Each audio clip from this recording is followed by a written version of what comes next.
So I think in the school system, they don't want us to learn about money because they just want to pump out good employees that do what they're told. I mean, if you look at school, it's opposite of what it takes to be successful in real life. Don't make a mistake. Do as you're told. Take tests by yourself. Don't cooperate. Do it by yourself. Do it on your own. And the last thing was, there's only one right answer. No, there's tons of answers to a problem. So you come out of school scared to death of making a mistake. You do everything on your own. You don't cooperate. There's no synergy. There's no brainstorming. And there's only one right answer. Everybody wants to get the right answer. There's no one right answer. So I think people come out of school paralyzed. I think the school system is criminal in that it kills a child's spirit of learning. You know, a child goes into school all excited about, yeah, I'm going to learn and it's going to be great. And then the teacher says, sit down and shut up.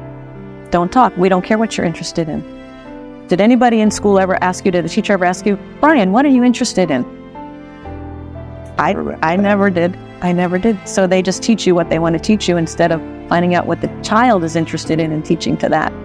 So I think kids come out of school scared to death of making a mistake. They come out paralyzed. They don't know what they want to do because their spirit and their creativity has been crushed inside of them. So you almost have to do a whole reprogramming once you get out of school so you can find out what it is that excites you, what it is that where your passion is. When Robert and I had our first date back in 1984, he asked in Hawaii. Okay. He said, what do you want to do with your life? I had been fired twice from the same job out of college, twice. From the same job? Yep. They fired me and they hired me back and they fired me again. And I knew I wanted my own business. So on our first date, he said, what do you want to do with your life? And I said, I want my own business, but I don't know anything about entrepreneurship. I've never been around entrepreneurs. And Robert said, well, I've started several businesses and all of my friends are entrepreneurs. I'm like, great, perfect. So 2 months later, I started my first business. But the funniest thought I had coming from an employee was, oh, now my time is my time. I'll do it whenever I want. And I'll have all this free time and it's going to be on my schedule. Wrong. No, you work 24/7. I had no free time. And I'm like, okay, so that was a myth I had. But that was my mindset as an employee, that where you work 9 to 5, oh, now I can get up and I can start at 11. And if I want to work at night, I can work at night. No, you're working, especially when you're starting a business, it's 24/7. Entrepreneurship is not for the faint of heart. It is not. Because you're always pushing the envelope, right? And the purpose of an entrepreneur is to solve problems. So every day something happens and you're like, oh, I didn't expect that. And you got to deal with it. And I also say entrepreneurship is the fast track to personal development. Because every day, right, you're facing something right here. It's like, oh man, and you can't back down from it. You gotta deal with it. They say like 50% of businesses fail. And I think what happens for a lot of first-time business owners, they're coming out of a job. So they're coming out of an employee mindset. And I know this one guy, for example, in Phoenix, Arizona, and he decided he was going to start his own business. And he had been an employee all his life. So what's the first thing he does? He goes and rents a nice office space. Then he buys all the nice furniture. Then he gets a secretary. He hasn't made not $1. And he spends all this because he thinks that's what an entrepreneur looks like. Versus go make the money first, then go rent your office. If you even need an office, start out of your home. We all started, all the entrepreneurs, successful entrepreneurs I know, all started out of their home. But a lot of people I see, they quit their job, they start their part-time business, and because they're struggling for money, they make bad decisions because they're just trying to find how to put money in their pocket to keep their business alive. So I think if you are an employee, that's a smart way to go. What you just said, to start a part-time business, start learning what it takes. The reality, you got to get the reality of what it takes. And I came across a study, and it was a study of centenarians, people that had lived over 100, and they wanted to find what were the common denominators, and they found 3. And one was they had a sense of purpose.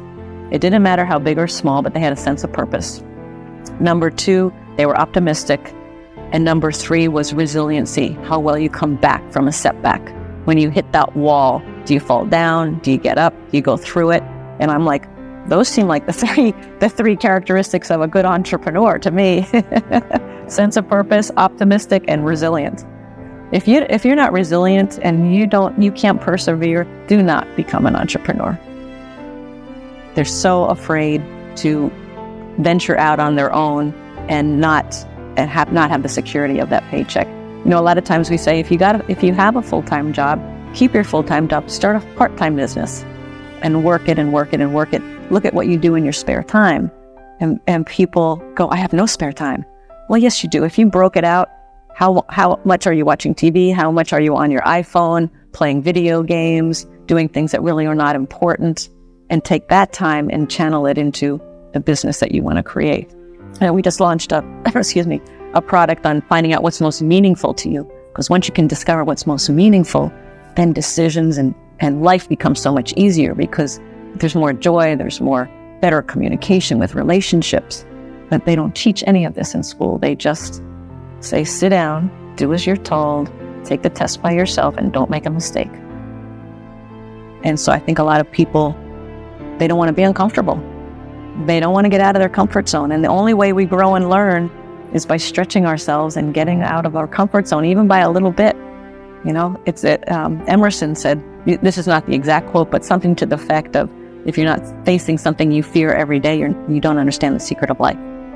Because that's where growth and transformation happens. Yeah. So, and I hate making mistakes just like everybody else. I hate failing, but that's where we learn the most. If we can take the lesson of the failure and take the lesson of the mistake and learn from it, then we get much smarter. And it's not about do what you love and the money will follow. It's not that. It's do what you love. Where's the problem you're solving? Where can you be a contribution? Then you work your butt off, and then the money will come. Amen. I can agree with that. But I like thinking of making a contribution versus just selling a product.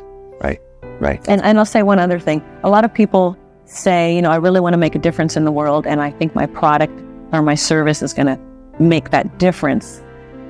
But they're not willing to charge money for it or really turn it into a business. If you've got a product or service and you really feel it's going to help people and help the masses, then you have a responsibility to make your business successful so that people hear about you and to get it out to the world.